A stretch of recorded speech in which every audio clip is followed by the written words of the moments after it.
Hello students. Last time நம்ம thermal stratification பத்தி பார்த்தோம். Thermal stratification அப்படிங்கிறது ஒரு aquatic habitatல மெயின்டைன் ஆகக்கூடிய ஒரு விஷயம்.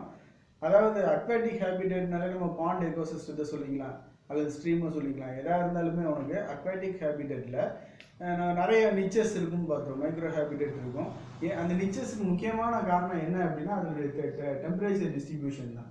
Appar layer of the water எப்பயுமே சன்ஷைன்ஸ் படுறதுனால என்ன இருக்குன்னா ஹீட் அதிகமாக இருக்கும், டெம்பரேச்சர் அதிகமாக இருக்கும். அது middle layer of the water பார்த்தீங்கன்னா கொஞ்சம் ஓரளவுக்கு நார்மலாக இருக்கும், அப்பர் லேயரோட கம்மியாக இருக்கும், பாட்டம் லேயரில் கோல்டு கண்டிஷன் இருக்கும். ஸோ இதை பேஸ் பண்ணி ஆர்கானிசத்தோட டிஸ்ட்ரிபியூஷன்ஸ் மாறும், பிளான்ட் அக்வாட்டிக் பிளான்ட்ஸோட டிஸ்ட்ரிபியூஷன்ஸ் மாறும் அந்த பாண்டுக்குள்ளேயே. இதைத்தான் நம்ம மைக்ரோ ஹேபிடேட் நிறைய இருக்குது, நிச்சஸ் அப்படின்றத இன்ட்ரொடக்ஷன்லேயே பார்த்தோம். அப்போ இந்த upper surface of the water என்னவா இருக்குது அப்படின்னா கொஞ்சம் ஹாட்டாக இருக்கும் அந்த சன்ஷைன் விழுகிறதுனால. அப்போ அதை விரும்பக்கூடிய சில ஆர்கானிசம் என்ன பண்ணும் அப்படின்னா அந்த அப்பர் சர்ஃபேஸ்லேயே இருக்கும். ஓரளவுக்கு அது டெம்பரேச்சர் கம்மியாக வேணும்னா மிடில் லேயருக்கு வரும், அடுத்து பாட்டம் லேயருக்கு வரும். இது வந்து சூரிய ஒளி தண்ணிக்குள்ளே எவ்வளோ தூரம் பெனிட்ரேட் ஆகுது, அந்த வாட்டரில் எவ்வளவு டர்பிடிட்டி இருக்குது. டர்பிடிட்டின்னா என்ன சொல்கிறோம்னா மட்டி லேயர் கலந்துருந்ததுன்னா தண்ணி லைட் சரியாக உள்ளே போகாது. சகதி கலந்துருக்கிற தண்ணியாக இருக்குன்னா என்ன ஆகாது, லைட்டு சரியாக உள்ளே போகாது. ஸோ அதை பொறுத்து அந்த டெம்பரேச்சர் வாட்டர் டெம்பரேச்சர் மாறும். எல்லா பாண்ட்லையும் ஒரே மாதிரி இருக்கணும்னு அவசியம் கிடையாது. அந்த பாண்டில் இருக்கக்கூடிய தண்ணியில் கலந்துருக்கக்கூடிய கரை பொருட்களின் அளவை பொறுத்து என்ன பண்ணும் மாறும். நம்ம டிண்டால் எஃபெக்ட்லாம் படிச்சிருப்பதில்ல குவாண்டம் ஃபிசிக்ஸில், அது போல தான் என்ன ஆகும்னா அது கரைஞ்சிருக்கக்கூடிய பார்ட்டிகள் என்ன பண்ணால் லைட்டை வந்து என்ன பண்ணிக்கும் கேரி பண்ணிட்டு போயிடும். அப்போ ஹீட்டு டெம்பரேச்சர் எல்லாமே என்ன ஆகும் குறையிறதுக்கான வாய்ப்புகள் இருக்குது. ஸோ ஒரு அப்ராக்சிமேட் லேயர் தான். அப்பர் லேயரில் எவ்வளோ தூரத்துக்கு ஒரு ஹீட் இருக்குது, அது அவங்க எவ்வளோ இத்தனை எல்லா பாண்ட்லேயும் ஸ்டாண்டர்டாக அவ்வளோ தான் இருக்கணும்னு கிடையாது. பாண்ட் சைஸை பொறுத்து, வாட்டர் குவான்டிட்டியை பொறுத்து, அதில் கலந்துருக்கக்கூடிய டிசால்வ் சப்ஸ்டன்ஸை பொறுத்து இதெல்லாம் வேரி ஆகும். இருந்தாலும் நம்ம ஒரு இமேஜினரி லேயர் தான் இது. இந்த அப்பர் லேயரில் வந்து கொஞ்சம் வெப்பநிலை அதிகமாக இருக்கும், டெம்பரேச்சர் கூட இருக்கும்.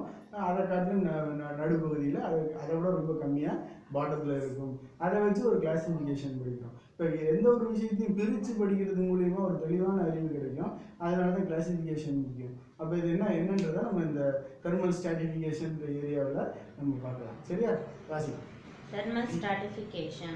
It is usually found in aquatic habitat. Underline பண்ணிக்கலாம், அக்வாட்டிக் ஹேபிடேட்ல இருக்குது அப்படிங்கிறது. அடுத்து The change in temperature profile with increasing depth in a water body is called thermal stratification. ஆமாம், இன்க்ரீசிங் டெப்த் அதிகமாக அதோட டெம்பரேச்சர் ஸ்ட்ராட்டிஃபிகேஷனில் அதாவது டெம்பரேச்சரில் வித்தியாசம் வரும் அப்படின்றாங்க. அதை என்ன பண்ணுறாங்கன்னு பார்ப்போம். அதுக்கு There are three kinds of thermal stratifications. Epimelion, the upper layer of warmer water. Metallic. அந்த டீ தேவையில்லாமல் இருக்குது, ஸ்ட்ரைக் அவுட் பண்ணிக்கிங்க, புரியுதா? அந்த எபிமிலியான் அந்த டீ தேவையில்லாத ஒரு டீயை போட்டுருக்காங்க. அது மேலே அந்த படத்தில் டயக்ராமில் 6.3 டயக்ராமில் கொடுத்துருக்கக்கூடிய ஸ்பெல்லிங் தான் கரெக்டான ஸ்பெல்லிங். சரியா பாசி? Metallic, the middle layer with a zone of gradual decrease in temperature. இப்போ அப்பர் லேயரை விட அந்த மிடில் லேயரில் டெம்பரேச்சர் என்ன ஆகுது, கொஞ்சம் குறைஞ்சி காணப்படுது.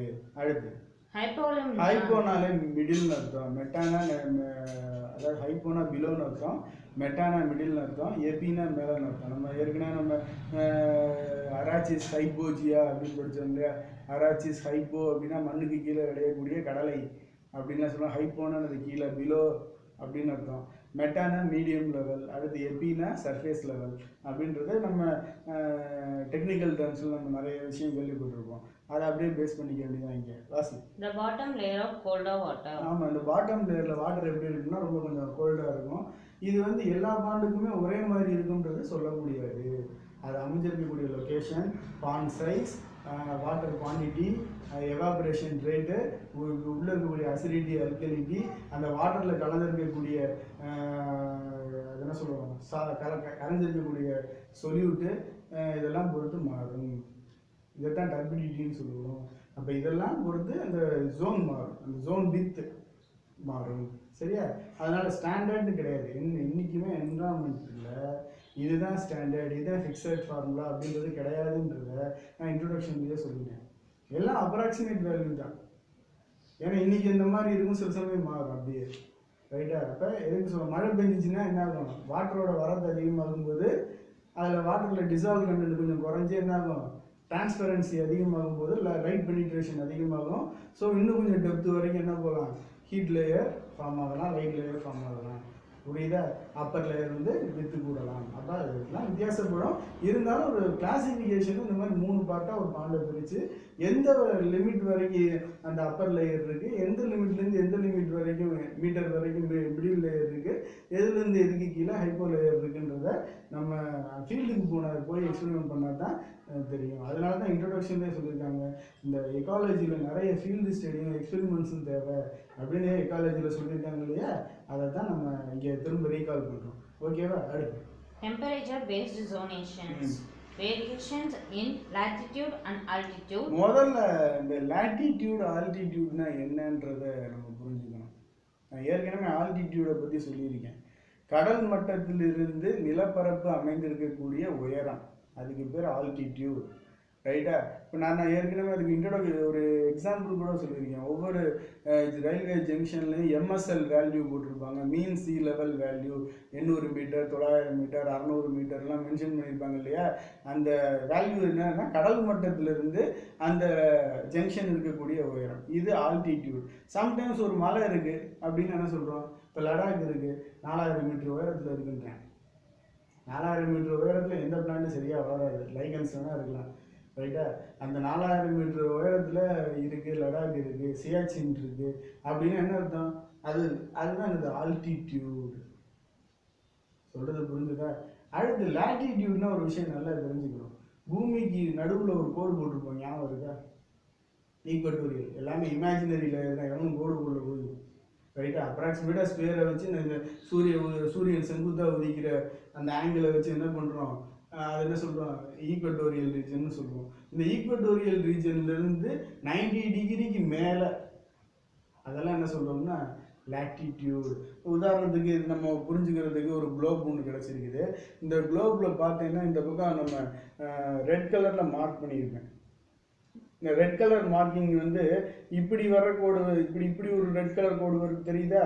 அந்த ரெட் கலர் கோடு வந்து ஈக்வட்டோரியல்னு நீ வச்சுக்கலாம். இதுக்கு மேலே போகுது பார்த்தியா, இதெல்லாம் 90 டிகிரி, ஈக்வட்டோரியலுக்கு 90 டிகிரி மேலே. அதாவது இந்த ஹரிசாண்டலாக இருக்கக்கூடிய ரெட் கலர் கோட்டுக்கு இதுக்கு மேலே இப்படி போய் போலார் ரீஜனை நோக்கி போகுது. ரைட்டா? இது பூரா என்ன சொல்கிறோம், லாட்டிடியூட். அதே போல் இந்த ஈக்வட்டோரியல் ரீஜன்லேருந்து இப்படி கீழே போகுது இல்லையா போலார் ரீஜன் நோக்கி, ரைட்டா? அதுவும் என்னது, லாட்டிடியூட். அப்போ ஆல்டிடியூட்னா இப்போ இந்த ரீஜன் இருக்குது, இப்போ இந்த ரீஜன் இப்படி 23 டிகிரி சாஞ்சு சுற்றுதுன்னா இதில் வரக்கூடிய எலிவேஷன்ஸ், இப்போ இங்கே ஒரு மலை இருக்குன்னு வச்சுக்கோ. இப்போ இந்த சாக் பீஸ் தான் மலைன்னா இது என்ன இருக்கும், அந்த ரெட் கலர் ரீஜன்லேருந்து ஒரு ஹில் மாதிரி தெரியுதா, இது ஒரு மலை. அப்புறம் இங்கே ஒரு மலை பள்ளத்தாக்கு இருக்குன்னா அதெல்லாம் சொல்கிறோம். இந்த பீக்லாம் என்ன சொல்கிறோம், ஆல்டிடியூட்னு சொல்கிறோம். இதை பொறுத்து பயோடைவர்சிட்டி மாறும், கிளைமேட்டிக் கண்டிஷன்ஸ் மாறும், டெம்பரேச்சர் மாறும், மாய்ச்சர் மாறும், இதெல்லாம் நிறைய விஷயங்கள் இருக்குது. ஸோ இது ஒரு முக்கியமான டெம்பரேச்சர், அதாவது தெர்மல் ஸ்ட்ராட்டிஃபிகேஷன் டெம்பரேச்சர் ஃபேக்டரில் ஒரு முக்கியமான ஒரு விஷயமா இருக்குது. அப்போ லாட்டிடியூட்னா என்ன, ஈக்வட்டோரியல் ரீஜன் இருக்குது, பூமியை சுற்றி ஒரு இமேஜினரி லைன். ரைட்டா? இதிலிருந்து 90 டிகிரி ஈக்வட்டோரியல் ரீஜனுக்கு 0 to 90 டிகிரிக்கு மேலேயோ அல்லது இந்த சைடு கீழேயோ போலார் ரீஜனை நோக்கி போகக்கூடிய அந்த கோடுகளுக்கு என்ன பேர் அப்படின்னா என்ன சொல்கிறோம், அந்த ரீஜனுக்கு லாட்டிடியூட். நார்த் இங்லைன் ஈஸ்ட் இங்லைன் சொல்கிறோம் இல்லையா? அப்போ நார்த் இங்லைன் கீழே இப்படி போகக்கூடிய இந்த டிகிரியில் போகிறதுக்கு எல்லாமே என்னது, லாட்டிடியூட். இதே ஈக்வட்டோரியல் ரீஜனுக்கு என்ன ஆகுது, எலிவேட் ஆகுது. இந்த எர்த்து சர்ஃபேஸில் நிறைய எலிவேஷன்ஸ் இருக்குதுன்னு சொன்னோம்லையே, மலைகள், மோடுகள், பள்ளங்கள் இருக்குதுன்னு சொன்னோம் இல்லையா? அப்போ இதைத்தான் என்ன சொல்கிறோம் அப்படின்னா ஆல்டிடியூட்னு சொல்லுவோம். இப்போ இன்னொரு விஷயம், நம்மளாம் எர்த்துக்கு மேலே ஒட்டிகிட்டு இருக்கோமா, எர்த்துக்குள்ளே இருக்கோமா? நிறைய பேர் சின்ன குழந்தை மாதிரி எர்த்துக்குள்ளே இருக்கோம்னா கிடையாது, எர்த்துக்கு மேலே ஒட்டிகிட்டு இருக்கோம். இதான் எர்த்து. இந்தியா இருக்குன்னா இந்தியாவில் நம்ம என்ன பண்ணோம், தமிழ்நாட்டில் மதுரையில் நான் இது மேலே ஒட்டிக்கிட்டு உட்காந்துருக்கேன். இமாச்சல் இங்கே இருக்குன்னா இமாச்சல் என்ன இருக்குது, இதுக்கு மேலே ஒரு லெவல் இருக்குது. அப்போ இந்த கடல்லேருந்து இமாச்சல் இருக்குன்னா இது அந்த ஒயிட் சாக் பீஸ் தான் ஹிமாச்சல் லேயர்னா, கடல் மட்டத்திலிருந்து இந்த ஹிமாச்சல் எவ்வளோ தூரத்தில் இருக்குது. இப்போ கடல் மட்டம் இந்த ப்ளூ கலரில் இருக்குது, கடல் மட்டம் இது இவ்வளோ தூரத்தில் இருக்குது. அப்போ இதைத்தான் நான் சொல்லுவேன், மீன் சி லெவல் கடல் மேற்பரப்பிலிருந்து மலை பீக்கு சிகரம் எவ்வளோ எவ்வளோ மீட்டர் உயரத்தில் இருக்குது, அதெல்லாம் என்னது ஆல்டிடியூட். இதை வச்சு தெளிவாக புரிஞ்சுக்கணும். சரியா? Do affect the temperature and vegetations on the earth's surface. இந்த latitude altitude பொறுத்து வெஜிடேஷன் மாறும். வெஜிடேஷன் என்ன சொல்கிறோம், காய்கனி விளைச்சல் இருக்கு இல்லையா, என்னென்ன தாவரங்கள் எங்கே இருக்குன்றதெல்லாம் சொல்கிறோம் இல்லையா, ஏற்கனவே இன்ட்ரடக்ஷனில் சொல்லியிருந்தோம் இல்லையா. இப்போ நிறைய பழங்கள் ரோஜா மாதிரி இருக்கக்கூடிய அந்த ஷேடோ லவ்விங் பிளான்ஸ்லாம் வெஸ்டர்ன் காட்ஸ் பக்கத்தில் கொடைக்கானல்லாம் நல்லா இருக்குது, மதுரையில் வந்து ஒன்றுமே இல்லை அப்படின்னா ஏற்கனவே இன்ட்ரடக்ஷனில் சொல்லியிருக்கேன் இல்லையா. அப்போ இங்கே நல்லா எந்த பூ நல்லா விளையுது அப்படின்னு பார்த்தா எருக்கம்பூ நல்லா இருக்குது. மதுரைமல்லின்னு வடிவேல் காமெடியில் சொல்கிற மாதிரி மல்லிகை ஓரளவுக்கு நல்லா விளையுது. ரைட்டா? அப்போ மல்லிகை கொண்டு போய் நீ வந்து ஊட்டியில் நட்டு வச்சு பார்த்தீங்கன்னா ஒன்றும் வராது. ரைட்டா? அப்போ எதுக்கு சொல்கிறோன்னா இதெல்லாம் அந்த டெம்பரேச்சர் வெஜிடேஷனை பாதிக்குது. அதே போல் ஊட்டியிலேருந்து வரக்கூடிய இந்த ப்ளம்ஸு பழம், அதை கொண்டு வந்து மதுரையில் வச்சு பார்த்தீங்கன்னா ஒன்று கூட வராது, செடியே வளராது. சரியா? அது மாதிரிலாம் நிறைய விஷயம் இருக்குது. அதே போல் ஒரு பர்டிகுலர் ஹைட்டுக்கு மேலே எந்த மரமும் இருக்காது. ஒரு பர்டிகுலர், அதாவது நம்ம என்ன சொல்கிறோம் அப்படின்னா, நம்ம அந்த ஆல்டிடியூடில் அந்த டிம்பர் லைன்னு சொல்லுவோம், அந்த ஒரு பர்டிகுலர் லடாக் மாதிரியான பகுதியில் பெரிய பெரிய மரங்கள்லாம் இருக்குது அப்படின்னு சொல்லக்கூடாது. அதுக்கு கீழே இருக்கக்கூடிய சில ஜோன்லாம் நல்லாயிருக்கும். ஸோ வெஸ்டர்ன் காட்ஸ் வந்து இமாச்சலோட கொஞ்சம் உயரம் கம்மி, அதனால் அந்த லிமிட்டில் இருக்கும்போது என்ன ஆகுது, நல்லபடியாக நிறைய மரங்கள் நம்ம ஏற்கனவே சொன்ன மாதிரி உயரமான பருமனான மரங்கள்லாம் நிறைய இருக்குது அப்படிங்கிறத பார்ப்போம். பின்னாடி வரக்கூடியதில் இப்போ ஸ்டெப் பை ஸ்டெப்பாக பார்ப்போம். latitude. The latitudinal and altitudinal zonation of vegetation is illustrated below. Latitude. Latitude is an angle which ranges from 0 at the equator to 90 degree at the poles. Underline பண்ணிக்க, இதெல்லாம் அவனுக்கு வந்து ஜிகே, இது பயாலஜியில் மட்டும் இப்போ use ஆகாது, ஜிகேல இதோட 1 மார்க்கில் கேட்கலாம், சூஸில் வரலாம். ரைட்டாக? அடுத்து Altitude. How high a place is located above the sea level is called the altitude of நம்ம a சொன்னோம்ல, place. கடல் மட்டத்துலேருந்து அந்த ஜோன் எவ்வளோ உயரத்தில் இருக்குது, எத்தனை மீட்டர் உயரத்தில் இருக்குது அப்படிங்கிறத தான் என்ன சொல்கிறோம் அப்படின்னா ஆல்டிடியூட். சரியா? இது ரெண்டையும் அண்டர்லைன் பண்ணிக்க, ரொம்ப முக்கியமான சில விஷயங்கள். சரியா? இதை வந்து நீ எப்படி நடத்தினது அப்படி நீ கவனிச்சாலே போதும், அப்படியே எக்ஸாமுக்கு ஸ்ட்ரைட்டாக போயிடலாம். கவனிச்சுட்டு இதை மட்டும் அப்படி என்னன்னு பார்த்துக்கிட்டேன்னா லைட்டாக போயிடலாம். ரொம்ப நான் ஏற்கனவே சொல்லியிருக்கேன், பயாலஜி ஸ்ட்ரெயின் பண்ணி ஸ்ட்ரெஸ்ஸாக நினச்சி படிக்காத, ரிலாக்ஸாக படித்து ஜாலியாக படிக்கிறவங்க தான் என்ன பண்ணுறோம், இதில் நம்ம நிறைய மார்க்ஸ் ஸ்கோர் பண்ணுறாங்க, ஃபுல் மார்க் வாங்குவாங்க. சில புரியுதா? Medical science. ஆனால் எய்மை விட்டுறக்கூடாது, மெடிக்கல் சயின்ஸ் போகணும் அப்படின்ற எய்மை வந்து எக்காரணத்தை கொண்டு நம்ம என்ன பண்ணிடக்கூடாது, தளர்வு விட்டுறக்கூடாது. ஆனால் ஜாலியாக ரிலாக்ஸாக படிக்கிறதுக்கு வழியை போகுது. இன்னொன்று, நம்ம இந்த சேனல் பண்ணல போய் நம்ம வர்றதை பொறுத்து என்னென்னா, டாப்பர்ஸுக்கு மட்டும் இல்லைன்னு சொல்லியிருக்கேன் ஏற்கனவே, எல்லாருக்கும் கடைக்கோடி மாணவன் பாஸ் ஆகிறதுக்கே கஷ்டம்னு சொல்கிற மாணவனுக்கும் புரியணுன்ற மாதிரி தான் நம்ம இந்த சேனலில் டீச் பண்ணிக்கிட்டு இருக்கோம். இன்னொன்று, இதுக்கு லைக் பண்ணுங்கள், சப்ஸ்கிரைப் போடுங்க, பெல் பட்டன் அமுக்குங்க. இந்த டயலாக்லாம் நமக்கு வராது. நமக்கு சப்ஸ்கிரைபர் வேணுங்கிறவங்க பார்த்துட்டு போகிறாங்க, அவ்வளோதான். அந்த வள்ளலார் சொல்கிற மாதிரி கடை விரித்தேன் கொள்வாரில் அப்படின்ற மாதிரி, நான் எனக்கு தெரிஞ்சதை கடையை விரிக்கிறேன், உனக்கு வேணுங்கிறத எடுத்துக்க, இல்லாட்டி வேணாட்டி விட்டுரு, அவ்வளோதான். ரைட்டாக? இது விளம்பரத்துக்காகவோ இது மூலிமா சம்பாதிக்கணுன்றதுக்காகவோ இந்த டீச்சிங் கிடையாது. அதாவது எனக்கு தேவை ஒரு நிறைய பெரிய சைஸ் வீடியோவை அனுப்புறதுக்கு என்ன வேணும், ஒரு மீடியம் தேவைப்படுது. என் செல்லுலேருந்து வாட்ஸ்அப்பில் அனுப்ப முடியல. ஸோ இந்த யூடியூப் சேனல் மூலிமா நான் உங்ககிட்ட வந்து பேசிக்கிட்டு இருக்கேன். இதுலேயுமே எனக்கு ஒரு வருத்தம் தான், ஏன்னா நிறைய ஜோக்ஸ் சொல்ல முடியல, ஒரு டென்ஷனாக மூஞ்சி வச்சுட்டு பேச வேண்டியதாக இருக்குது, இந்த சரௌண்டிங்ஸை பார்த்து பேச வேண்டியதாக இருக்குது. இன்னொன்று, பாயிண்ட்ஸை மட்டும்தான் பேசுகிறோம். நம்ம கிளாஸ் ரூமாக இருந்தால் எவ்வளவோ பேசுவோம். அதுவும் நம்ம வண்டியை திருப்புற ஆளுங்கெல்லாம் ஏகப்பட்டு பேர் இருக்கு, அவங்கெல்லாம் இன்னும் அந்த சேனல் லைக் கூட போடல, ஏன்னா இப்படி ட்ரையாக போய்கிட்டு இருக்குன்னு. ரைட்டா?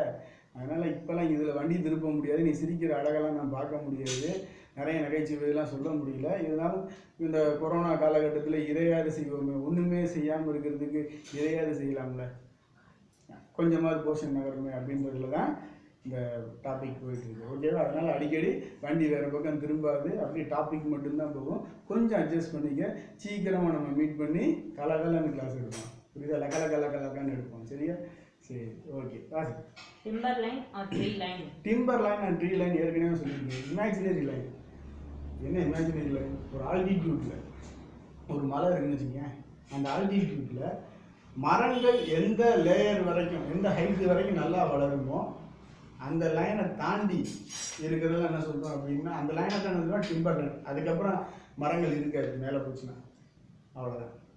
அப்போ அதுதான் என்ன சொல்கிறோம் டிம்பர் லைன். அது கடல் மட்டத்துலேருந்து சில மீட்டர் உயரத்தில் இருக்குது. அது என்னன்றதை கொஞ்சம் நம்ம டீட்டெயிலாக பார்ப்போம். வாசிக்கலாமா? It is an imaginary line in a mountain or higher areas of land that marks the level above which trees do not grow. பார்த்தியா? அண்டர்லைன் பண்ணிக்க. The altitudinal அதாவது எதுனா திரும்ப, அதாவது it is an imaginary line in a mountain or higher areas, in the mountain or higher areas of land that marks the level above which trees do not grow. இது underline பண்ணிக்க. இதுதான் கீவேர்டாக select பண்ணுவாங்க. Define timber line or tree line எது கேட்டாலும் 2 மார்க்ஸ்லையோ 3 மார்க்ஸ்லையோ 1 மார்க்ஸ்லையோ இந்த வார்த்தைகளை கொஞ்சம் கரெக்டாக எழுதிருப்பார். ஓகேவா? Next. The altitudinal limit of a normal tree growth is about 3000 to 4000 meters. இது வரைக்கும் நம்ம கண்டுபிடிச்சது ஆல்டிடியூட் அதிகபட்ச உயரத்தில் 3000 to 4000 மீட்டர். அதுக்குள்ளே தான் என்ன பண்ணும், ட்ரீ நல்லபடியாக மரங்கள்லாம் ஓங்கி உலக வளர்ந்த மரங்கள்லாம் என்ன பண்ணும், வளர ஆரம்பிக்கும். நல்லா வளரும் செழிப்பாக. அதுக்கு மேலே போயிடுச்சுன்னா வராது. இந்த லடாக்கில் இப்போ சண்டை போட்டாங்கல்ல, சீனா வந்து பம்புழுத்து கம்பி கட்டையை வச்சுக்கிட்டு லூசு போய் மாதிரி நம்ம சண்டை போட்டோம்ல, ஜெயிச்சிட்டோம் நம்மளும் சொல்கிறோம் அவனும் சொல்கிறேன், இதே உண்மைன்னு ஆண்டவனுக்கு தான் தெரியும். சரியா? அப்போ அந்த இடத்துல எங்கேயாவது மரம் பார்த்தியா? அந்த வீடியோலையோ அல்லது இந்த நியூஸ் பேப்பர் நியூஸ்லேயோ என்னது அந்த மரங்கள் ஏதாவது பார்த்தியா? இருக்கிறதுக்கு வாய்ப்பு இல்லை. ஏன்னா அது 4000 அடி 4000 மீட்டருக்கு மேலே இருக்கக்கூடிய ஒரு பகுதி. ரைட்டாக பண்டித ஜவஹர்லால் நேரு கூட ஒரு முறை நம்ம 1962 என்னமோ ஒரு யுத்தம் வந்துச்சு, துக்ளக்கில் படித்தேன். அதில் நேரு கூட போய் சொன்னார், மரம் செடி கொடி வளராத பகுதி தானே, சைனாட்டு இருந்தால் இருந்துட்டு போகுது அப்படின்னு டைலாக் சொன்னதை இந்த வாரம் துக்ளக்கில் போட்டிருந்தாங்க. அப்போ எதுக்கு சொல்ல வரோம் அப்படின்னா, அதில் ஒரு நம்ம ஜாகிரபிக்கல் இன்ஃபர்மேஷன் வருது இல்லையா, அந்த துக்ளக் கூட எடுத்து பார்ப்போம். நல்லா கூட இருக்குது. கேள்வி பதில் பகுதியில், அந்த துக்ளக்கில் கேள்வி பதில் பகுதியில் என்ன போட்டிருக்காங்க, இந்த லைன் நமக்கு தேவையான விஷயம் எங்கெங்கே இருக்கோ அதெல்லாம் நம்ம எடுத்துக்கலாம்.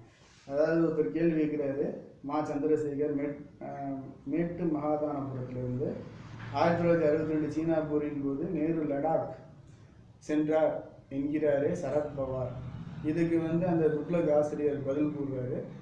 அதில் இந்த முக்கியமான அந்த வார்த்தை இடம்பெற்றிருக்கு. என்ன அப்படின்னா, நாம் படுதோல்வி அடைந்தோம், 1962 போரில் படுதோல்வி அடைந்தோம், சீனாவாகவே போரை நிறுத்திய பிறகு நமது வீரர்களுக்கு ஆறுதல் கூற போனார் ஜவஹர்லால் நேரு. திரும்பி வந்த அவர், இந்த லைன் அண்டர்லைன் பண்ணி புரிஞ்சுக்க, ஒரு புல் பூண்டு கூட முளைக்காத இடம்தானே லடாக், போகட்டுமே என்று கூறினார். புரிஞ்சுடா? கிட்டத்தட்ட சீனா அந்த டயத்தில் நம்ம கிட்ட இருந்து எடுத்துக்கிட்ட பகுதி எவ்வளோ அப்படின்னு பார்த்தீங்கன்னா, கேரளாவும் திரிபுராவும் சேர்த்து வச்சா எவ்வளோ இருக்குமோ அவ்வளோ பகுதி. கிட்டத்தட்ட 47,000 சதுர கிலோமீட்டர் போயிடுச்சு 1962. அந்த 47,000 சதுர கிலோமீட்டர்லேயுமே இந்த ஆல்டிடியூட்னல் எஃபெக்ட் இருக்குது. ஆல்டிடியூட்னல் எஃபெக்ட் அப்படின்னா உனக்கு கிட்டத்தட்ட அதான் சொன்னோம் இல்லையா, timber line area, timber line மரம்லாம் இல்லாத பகுதி தானே, போகட்டும் அப்படின்னு நேரு சொன்னதாக சொல்கிறாரு. இது நம்ம அரசியல் நமக்கு வேண்டாம், தகவல் சொல்கிறோம். அப்போ இந்த இடத்துல என்ன இருக்குது, மரம் செடி கொடிகள் இல்லை அப்படிங்கிறத நம்ம புரிஞ்சுக்கணும். 4000 மீட்டருக்கு மேலே. சரியா? நமக்கு பார்க்கக்கூடிய எந்த ஒரு விஷயத்துலேயுமே நம்ம படிப்புக்கு தேவையான இன்ஃபர்மேஷன்ஸ் கிடைக்கும். அதை மட்டும் கேட்ச் பண்ணிப்போம், மற்றதெல்லாம் விட்டுலாம். இப்போ நேரு நல்லது பண்ணாரா கெட்டது பண்ணாரா அந்த வரைக்கும் நம்ம போகல. எல்லா தலைவர்களும் நல்லவர்கள் தான் நம்மளை பொறுத்த வரைக்கும். அந்த பாலிடிக்ஸ் நமக்கு வேண்டாம். நம்ம எதுக்கு சொல்ல வரோம் அப்படின்னா, இந்த 4000 மீட்டருக்கு மேலே புல் பூண்டு கூட முளைக்காத பகுதி. புல் பூண்டே முளைக்கலைன்னா மரம் முளைக்குமா? கஷ்டம் தான். ஸோ அந்த லைன் தான் என்ன சொல்கிறோம்னா டிம்பர் லைன், ட்ரீ லைன் அப்படின்னு சொல்கிறோம். சரியா? Effects of temperature. The following physiological processes are influenced by temperature. ஆமாங்க. டெம்பரேச்சர்னால வரக்கூடிய தாக்கம், தாவர வளர்ச்சி அதோடைய ஃபிசியாலஜியில் வரக்கூடிய தாக்கத்தை பற்றி என்னன்றதை நம்ம பார்க்க போகிறோம். சரியா? அதுதான் என்ன அப்படின்னா அந்த following physiological process are influenced by temperature. இப்போ அடுத்து வரக்கூடிய சில பாயிண்ட்ஸில் வரக்கூடிய ஃபிசியலாஜிக்கல் ஃபேக்டர்ஸில் டெம்பரேச்சரோட தலையீடு ரொம்ப முக்கியமான தலையீடாக இருக்குது அப்படின்றத சொல்கிறாங்க. என்னென்னன்றதை பார்க்கலாம். வாசி. Temperature affects the enzymatic action of all the biochemical reactions in a plant body. அது பிளான்ட் பாடிக்கு மட்டும் இல்லை, அனிமல் பாடிக்கும் பொருந்தும். நான் ஏற்கனவே சொல்லியிருக்கேன், இதே லெசன் சுவாலஜியில் திரும்ப நான் வந்து டீச் பண்ணுவேன். அப்போ அதனால தான் ரெண்டையும் கலந்து பிளான்ட் அனிமல் ரெண்டையும் மிக்ஸ் பண்ணி பொதுவாக தான் சொல்லிட்டு இருக்கேன். அப்போ என்ன அர்த்தம், நம்ம ஏற்கனவே மைக்கேலிஸ் மென்டன் கான்ஸ்டன்ட்னு ஒன்று படித்தோம், ஞாபகம் இருக்கா? மைக்கேலிஸ் மென்டன் கான்ஸ்டன்ட் அப்படின்னா என்ன சார்? எங்கேயோ தூரத்து சொந்தக்காரங்களை தள்ளி இருந்து பார்த்த மாதிரி இருக்குன்னு சொல்லக்கூடாது. 11th ஸ்டாண்டர்டில் என்சைம்ஸ் பயோ கேட்டலிஸ்ட் அப்படின்ற டாபிக் பார்த்தோம், ஞாபகம் இருக்கா? அதில் மைக்கேலிஸ் மென்டன் கான்ஸ்டன்ட்டில் பி மேக்ஸ் அப்படின்ற ஒரு வார்த்தை கேள்விப்பட்டுருவோம், ஞாபகம் இருக்கா? அதான பி மேக்ஸ், துணி எடுக்கிற கிடையா? வெலாசிட்டி மேக்ஸிமமாக இருக்கக்கூடியது. ரேட் ஆஃப் ரியாக்ஷன் எப்போ மேக்ஸிமமாக இருக்கும்? பயோகெமிக்கல் ரியாக்ஷனில் இன்வால்வ் ஆகக்கூடிய என்சைம் ஆக்டிவிட்டியை எந்த ஃபேக்டர்ஸ் எல்லாம் தீர்மானிக்குது அதில் பார்த்தோம். பிஹெச் பார்த்தோம், சப்ஸ்டேட் கான்சன்ட்ரேஷன் பார்த்தோம். அதில் முக்கியமான ஒரு விஷயம் பார்த்தோம் டெம்பரேச்சர் ஆப்டிமமாக இருக்கும்போது தான் என்ன ஆகுது? ரேட் ஆஃப் ரியாக்ஷன் மேக்ஸிமத்துக்கு போகுது. அது ஒரு பாயிண்ட் பார்த்தோம், ஞாபகம் இருக்கா? அப்போ எதுக்கு சொல்கிறோம்னா temperature directly influenced in plant metabolism as well as animal metabolism. ஏன்னா நம்ம எத்தனையோ பார்த்துருக்கோம். ஒரு சைக்கிள் மட்டும் பிளான்ட்ல எக்ஸ்ட்ராவாக நடந்துகிட்டு இருக்குன்னு பார்த்தோம். என்னது? போட்டோசிந்தட்டிக் மெக்கானிசம் மட்டும் பிளான்ட்ல ப்ரொடியூசர்ன்றதுனால நடந்துட்டு இருக்கு. மீதி எல்லாம் அடுத்தடுத்து வரக்கூடிய கிளைகாலைசிஸ், இஎம்பி பேத்வே, அடுத்து வந்து நம்ம TCA cycle, hexose monophosphate shunt, டிஎம்ஏஸ் டிரான்சாமினேஷன் எல்லாமே கிட்டத்தட்ட எல்லாமே அனிமல் பாடி பிளான்ட் பாடி எல்லாத்துலேயுமே கிட்டத்தட்ட ஒன்றா தான் இருக்க போகுது. அப்போ எதுக்கு சொல்ல வரோம்னா எல்லாத்துலேயுமே அந்த பயோகெமிக்கல் ரியாக்ஷன் வந்து மீடியேட் பண்ணக்கூடிய சப்ஸ்டன்ஸ் என்னென்னா enzymes are considered as a biocatalyst. இதெல்லாம் நமக்கு நல்லாவே தெரியும். ஸோ அந்த என்சைமோட ஆக்ஷன்ஸும் ப்ராடக்ட் ஃபார்ம் ஆகிறதையும் அதை வந்து சப்ஸ்டேட் லெவலில் அதை ரியாக்ட் பண்ணக்கூடிய ஆப்டிமம் லெவலுக்கு கொண்டு வரதுக்கும் அது என்ன சொல்கிறோம், அந்த biocatalyst rate of reaction accelerate பண்ணுறதுக்கு போதுமான என்சைமும் போதுமான சப்ஸ்ட்ரேட்டும் போதுமான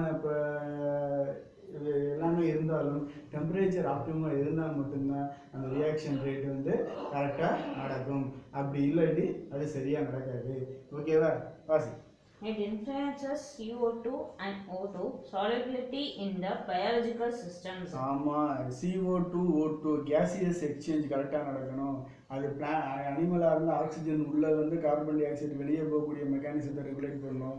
பிளான்ட்டாக இருக்கிற பட்சத்தில் CO2 உள்ளே வந்து ஆக்சிஜன் வெளியே ஸ்டொமேட்டல் வெளியே உள்ளே வரணும், ஆக்சிஜன் ஸ்டொமேட்டோ வெளியில் போகணும். அப்போ தான் என்ன பண்ணணும், கார்பன் டை ஸ்டார்ச்சுக்கு தேவையான கார்பன் கிடைக்கும். நம்ம தெரியல கார்பன் சோர்ஸ் அது பிளான்ட் வந்து ஸ்டார்ச் ப்ரிப்பரேஷனில் CO2 தான். ஸோ இந்த இதில் ரொம்பவே முக்கியமான வேலையை காட்டுது யார்? டெம்பரேச்சர். ஸோ அந்த டெம்பரேச்சர் ஆப்டிமமாக இல்லாட்டி இது ரெண்டு வர போகக்கூடிய மெக்கானிசம் மாறுபடும். ஸோ அது மூலிமா என்ன ஆகும், உனக்கு அந்த ஃபோட்டோசிந்தசிஸ் ரேட் வந்து குறையிறதுக்கு அல்லது அஃபெக்ட் ஆகிறதுக்கான வாய்ப்புகள் இருக்குது. அடுத்து increases respiration and stimulates growth of seedlings. அப்போ இன்க்ரீஸ் த ரெஸ்பிரேஷன், பிளான்டோட ரெஸ்பிரேஷன் அதிகப்படுத்துது. அதே போல் என்ன பண்ணலாம், stimulate the growth of seedlings, சின்ன யங் ஒன்ஸ் வந்து முளைக்கிறதுக்கு ரொம்பவே ஹெல்ப்ஃபுல்லாக இருக்குது. அதே போல் ரெஸ்பிரேஷன் அதிகமாகுது பிளான்ட் ரெஸ்பிரேஷன் அதிகமானால் நமக்கு என்னது கேசியஸ் எக்ஸ்சேஞ்ச் கரெக்டாக நடக்க போகுது. சரியா? இதெல்லாம் வந்து டெம்பரேச்சர் வந்து பண்ணி கொடுக்குது, கரெக்டாக இன்ஃப்ளூயன்ஸ் பண்ணுது. அடுத்து low temperature with high humidity can spread disease to plants. ஆமாம், இது நமக்கே தெரியும். Low temperature with high humidity இருக்குது அப்படின்னா போலன் கிரெயின்ஸ்லாம் ஈஸியாக டிரான்ஸ்மிட் ஆக முடியாது. ஏன்னா வாட்டர் மாலிகூல்ஸ் இந்த போலன் கிரெயின்ஸில் ஒட்டிக்கிட்டு வெயிட் ஏறிக்கும், விண்டு மூலிமா ஈஸியாக கேரி பண்ண முடியாது. அதே போல் நிறைய ஃபங்கல் டிசீஸ் வந்து பிளான்ட்டில் இன்ஃபெக்ட் ஆகலாம். ரொம்ப பனி இருந்தால் கருகி போகும் பிளான்ட்லாம், பார்த்துருக்கேன்னு தெரியும். ஸோ அதனால் லோ டெம்பரேச்சர் இந்த எஃபெக்டை பண்ணுன்றதை சொல்லுவோம். அடுத்து the varying temperature with moisture determines the distribution of the vegetation types. ஆமாம், நம்ம ஏற்கனவே சொல்லியிருக்கோம். இந்த மாதிரி பூமியில் இடத்துக்கு இடம் டெம்பரேச்சர் வேரி ஆகிறதும் மாய்ச்சர் வேரி ஆகிறதும் அந்த இடத்துல விளையக்கூடிய காய்கனிகள் பழங்கள், கீரை வகைகள், மரங்கள் இவற்றை தீர்மானிக்குது அப்படிங்கிறதுல எந்தவித சந்தேகமும் நமக்கு இல்லை.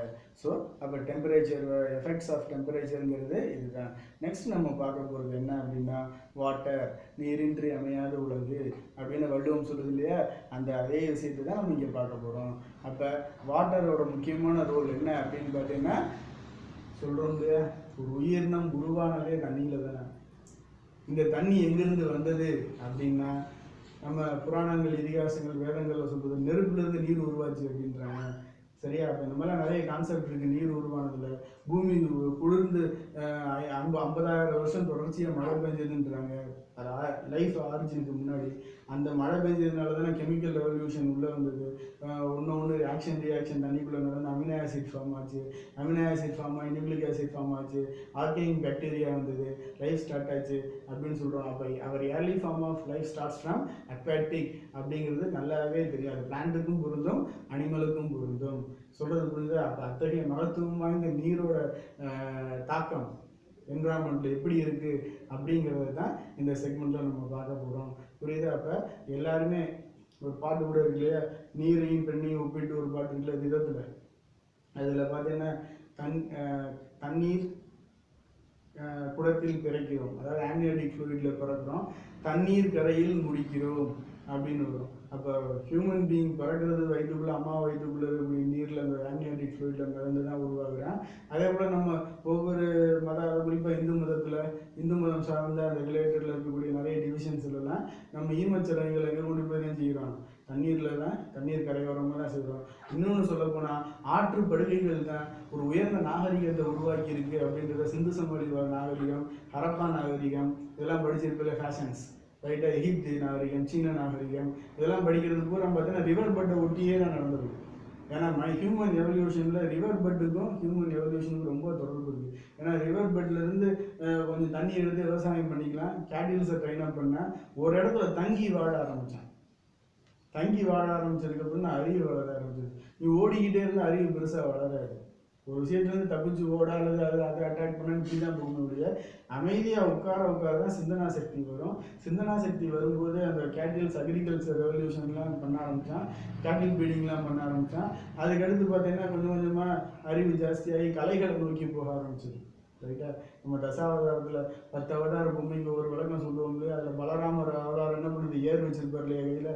ஏர் எதை காட்டுது, ஹியூமன் எவல்யூஷனில் விவசாயம்ன்ற ஒரு விஷயம் வந்துருச்சு. அப்போ விவசாயத்துக்கு ஆதார சக்தி என்னது, வாட்டர். அப்போ இத்தகைய மகத்துவம் வாய்ந்த வாட்டருக்கும் நம்ம சார்ந்திருக்கக்கூடிய அந்த சுற்றுச்சூழலுக்கும் என்விரான்மெண்ட்டுக்கும், அதை பேஸ் பண்ணி பிளான்ட் கல்டிவேஷனுக்கும், அதை பேஸ் பண்ணி ஹைட்ரோஃபைட்ஸா அல்லது டெசர்ட் பிளான்ட் ஜீரோஃபைட்ஸா அப்படின்றது வரைக்கும் பற்றி ஒரு ஓவராலாக உன்னுடைய குட்டி அறிவுக்கு தகுந்தாப்புல இதில் கொடுத்துருக்காங்க. அது என்னன்றதை நம்ம பார்க்க போகிறோம். சொல்கிறது புரிஞ்சுதா? அப்போ இதெல்லாம் நம்ம இந்த வாட்டர்ன்ற செக்மெண்ட்டில் பார்க்கலாம். Water is one of the most important climatic factors. It affects the vital processes of all living organisms.